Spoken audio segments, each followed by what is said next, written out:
Guys, this is the best Bayern Munich side I think I've seen since the last time they won the Champions League under Hansi Flick. I just got finished watching their Klassiker, Bayern Munich beating Borussia Dortmund 2-1, extending their unbeaten start to the season. In fact, I think they've won every game they've played this season. They're scoring goals for fun.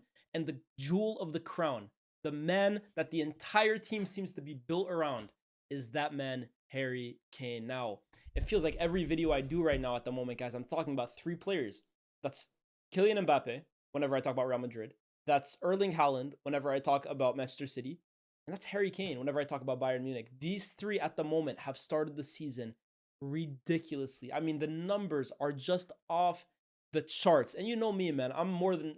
I like to think that in the game, there's more than just scoring goals, right? But we're talking about center forwards here. We're talking about attackers. We're talking about guys who... their MO is how many goals do you score. Their USP is their goal scoring figure at the end of the season. And honestly, right? I mean, when we look at these numbers, right? I mean, Erling Haaland, 15 goals in 13 games this season. That's incredible. Mbappe, he himself has 15 goals in 13 games as well too. And then Harry Kane, the man of the hour at the moment, 22 goals in 16 games. And look, guys, again, this is not a... I mean, I tweeted this out on Twitter, and the first thing that I see is people saying, oh, this guy's doing it in the Farmers League, or, oh, this guy's scoring all these penalties, and, oh, this guy's just a goal hanger. I'm gonna sound like Rio Ferdinand here, right? But just enjoy him, man. Seriously, what these guys are doing is not normal. This is... I know... in the heat of moments when you're debating players and one of them happens to be your favorite, you want to bring the other guys down to boost up your guy. But if you just take a step back and look at this objectively here, right? What the three of these guys are doing is ridiculous. It's okay to have preferences, right? I know who my favorite player of the three is, but what they're doing at this moment is just stupid. This is the, excuse my language, that Cristiano Ronaldo and Messi used to do at their pomp. And again, not to compare them to those two, because those two are much better players in general than they are. But the numbers that they're hitting is very comparable. This is crazy. 22 goals in 16 games for Harry Kane is insane. And you would have been crazy to go into this game putting money on anything but him scoring this game. It feels like he's scoring every game at the moment. And the thing with Harry Kane as well too that's so brilliant is the variety of goals that he scores. So I've seen a few goals this season from Kane. There's been a few where he's almost outside of the box, and he's really good, Kane, at finding the far post with a low driven shot. I think out of the three, he's the best at that finish, right? When he's on the right hand side, he looks up, he sees like a little gap in the far end post. I think he's really good at just putting his foot through it, low driven shot into that far post. I think at that finish, he's amazing at it. But that's not the only finish he can do. He's very adept at opening up his hips and guiding it into the far corner. He's great at those long range strikes. He's amazing in the air as well too. Left foot and right foot with Harry Kane. But today, it was a header from a corner that we've seen so many times. I believe he actually might have the most headed goals in Premier League history. He's incredible in the air. And today, Borussia Dortmund were his latest victim. But I think the brilliant thing about Harry Kane today, again, it's maybe the flawed aspect of stats, right? Today, he only scores 1 goal. Haaland scores 2 earlier. Mbappe might score 3 later. So people might say Haaland had the worst game of the 3. But if you actually watch Harry Kane's game today, first and foremost, on the ball, we know that this guy's an absolute joke. His ability to drop deep and impact play from deeper positions is obviously well documented and obviously world class, right? He had this one pass into the feet of Luis Diaz today. That is, I mean, it was for Michael Olise's goal actually, right? But wow. I mean, it's a pass you would expect from Trent. It's a pass you would expect from Kevin De Bruyne. It's a pass you would expect from the best passers ever. Like, it is so good in terms of not even just the distance on the pass, right? But the swerve, the weight, the way it just almost falls into the path of Luis Diaz perfectly. It's incredible. It's incredible. And if you are picking fine margins between these guys, that is something to Harry Kane's game that Mbappe doesn't have.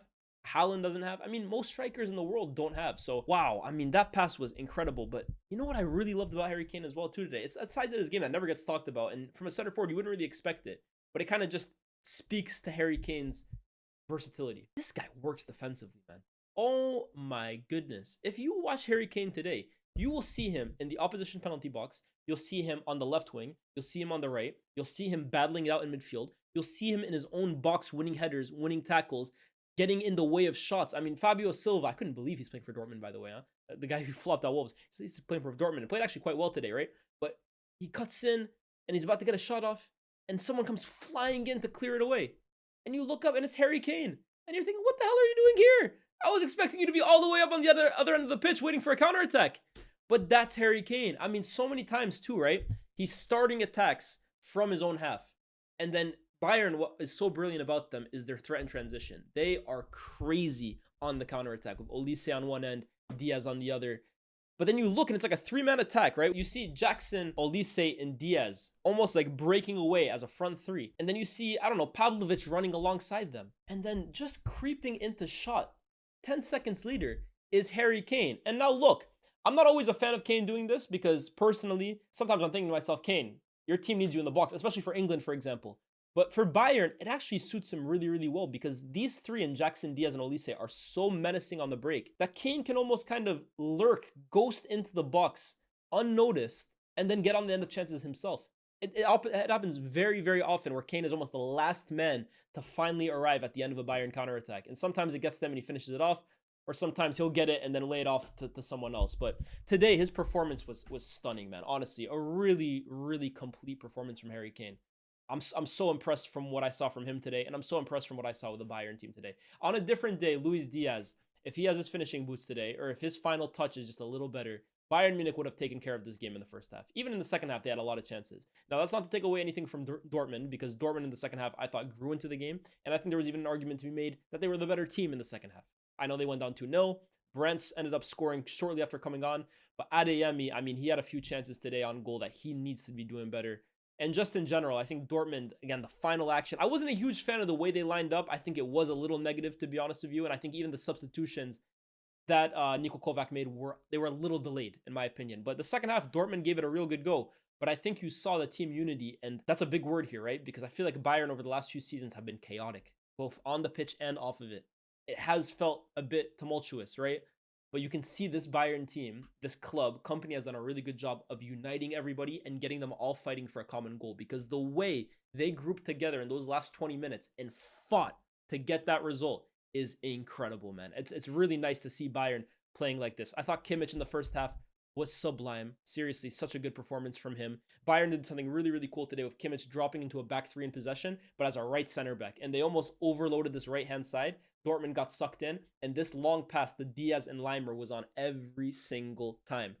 Kompany is turning out to be such a talented coach. I was a big doubter when he first came to Bayern last season, and I think it took him a while to really get his fingerprints on this team. But now he has them clicking, guys. Seriously, he's got them clicking. And when you look at the Champions League, I have to say, I think they are a contender. And I haven't been able to really say that about Bayern since the season after they won the Champions League when they got knocked out by PSG. I know they went to the semifinal against with Tuchel, but I think a lot of that was unpredicted, right? I don't think a lot of people thought Bayern would go as far as they did. They didn't even win the league that season. But this year, I think they are a contender for the trophy. I'm not going to say they're the outright favorite, but I think Bayern can really get something done in Europe. And a big part of that is Michael Olise. Man of the match today. I think him or Kane for me would have been worthy winners of that. This guy's so special, man. Honestly, like, you know, the thing with Michael Olise, he has that air of arrogance to him when he plays, and I love it. I absolutely love it. Like, he plays with a swagger. Sometimes people get the ball and you think like they look a little meek or they just want to get rid of it. Olise plays like an old school baller, man. He gets the ball and it's just like, I know I'm one of the best players on the pitch. Give me the ball and let me just get to work. There were so many moments, right, where he's taking on his fullback, combining with one, getting himself in a dangerous position. There was one where he did like 2-1-2s, got himself on the edge of the box, and then just like passes it. Doesn't even strike it. Passes it. And it just clips the outside of the post and goes out. He obviously ends up getting the second.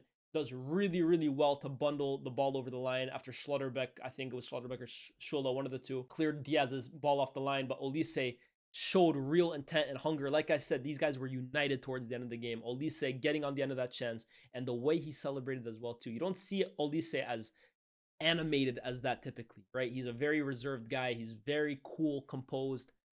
Sometimes he almost feels like he's playing it off, but that celebration right there, I don't think I've ever seen Olise. I saw Olise lift the Bundesliga title last season. He looked like he couldn't give a toss. This celebration was like, wow. I didn't know you had this in you, Olise. Wow. But overall, man, honestly, just such a good performance today, bro. Such a good performance. He's turning into such a threat. Chances created 3. I mean, he got his goal in the end, right? It was basically on the line, but still had to work to get it. But just in general, I keep saying this about Olise. I feel every time I watch him, it's just so staggering to me how quickly he's kind of adapted to life at Bayern. To go from Crystal Palace, all due respect to Crystal Palace, to Bayern Munich in a year, and honestly, it looked like he's belonged at this level his whole life. Now he's doing it for the French national team as well, too. It shows you the kind of mentality this guy has. You have to be a damn good player to play for these teams, but you have to have the mentality as well too that you belong on these teams. And that's the thing of Olise. It looks like this stage does not phase him whatsoever. Such a good buy from Bayern, and what a player he's turning out to be, man. Again, Diaz didn't have his best game, but still, I think the beauty of Luis Diaz, right? This was a lot like his old Liverpool games where he gets on the end of so many chances and you're just like, a little more quality, and you would have ended up with a goal or an assist this game. But one thing Diaz provides in bundles is his work rate. His work rate pressing, but his work rate as well too tracking back. Having a player like Luis Diaz in your team when you are looking to be a well-oiled machine where everybody knows their role is invaluable, man, because he is going to work his socks off to get to the far post to get on the end of chances. He's going to work his socks off to press his opposition fullback, and he's going to work his socks off as well too to track his opposition fullback, to get into defensive positions, to read those long passes that Schlotterbeck was trying to spam into the back. Diaz, man, he's invaluable. Honestly, I have to say now, the Bundesliga seems like it's Bayern's to lose. If I can go to the table real quick, they are now 7 wins out of 7, 5 points ahead of second place Leipzig, who they literally battered, I think, 6-0 on opening day.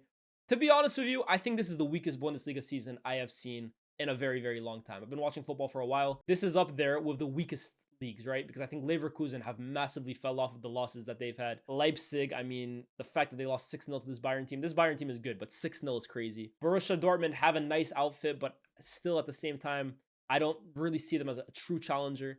And Stuttgart are cute. They're cute. I think this is the weakest Bundesliga table I've seen in quite a long time. Bundesliga fans, I'd like to know, what was the last league that you can remember that was as weak as this one? However, that being said, that's nothing against Bayern Munich, because I think this team would have won the league last year. Well, they did. They would have won the league the year before, maybe even against Leverkusen. It's a damn good Bayern team. But I don't think they're that tested in this league. I think the real test will come in the Champions League very, very soon. And if we look at their fixtures coming up, there are some very tantalizing ones. Club Brugge should be a walk in the park. But PSG away, how do they look against Luis Enrique's team? Arsenal away, how do they look against Mikel Arteta's team? For me, those are the real tests. And last season, I did feel in the group stage in particular, Bayern struggled against Villa with Unai Emery. They struggled against Barca with Hansi Flick. Those were the kinds of games where I went and watched them and I was like, are you ready for prime time? That's going to be the real test for them. But I have to say, in my opinion, this Bayern team are better than they were last year. Kane looks even sharper than he was last season. Olise looks like he's taken a level up. And I think Diaz is really, really shrewd business. But also, let's give some love to the back four. Upamecano continues to grow with every single performance. I mean, I think Upamecano in general is a world-class defender. I think he's one of the most underrated players in the game. I think he carries a reputation because of a few games that most European fans refuse to let go of. But I think if you watch Upamecano, you'll see he's a top player, man. He's a top player. And Neuer, I mean, the man who refuses to age. In general, man, I think this Bayern team are set for a big season. I really do. Every time I continue to watch them, they look more and more impressive. And games like today just reaffirm that belief. Because Dortmund are a good team. And I think they showed today that, yeah, they can beat up on the minnows. But give them a Dortmund, give them a Leipzig, maybe give them an Arsenal and a PSG. I think you're going to see similar levels. But guys, let me know what you thought about today's game. Let me know what you guys think about Harry Kane's run of form at the moment. I mean, I don't even want to say it's run of form. This is just who Harry Kane is. He is a consistent 30 goal a season minimum in his sleep player. But let me know what you guys think about his start to the season. And don't forget to like, share, subscribe. Road to 100,000. I think we're about 3,000 away from 90K. I can only do it with your guys' help. And I hope you guys can help me on that journey. With that being said, see you guys very, very soon. Peace.